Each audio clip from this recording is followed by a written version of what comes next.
Prayer to the Holy Family. In the name of the Father, the Son, and the Holy Spirit. Amen.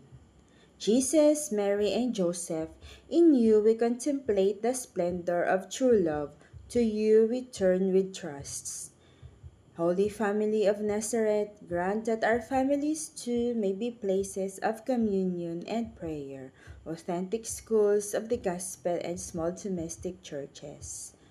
Holy Family of Nazareth, may families never again experience violence, rejection, and division. May all who have been hurt or scandalized find ready comfort and healing. Holy Family of Nazareth, make us once more mindful of the sacredness and inviolability of the family and its beauty in God's plan. Jesus, Mary, and Joseph, graciously hear our prayer.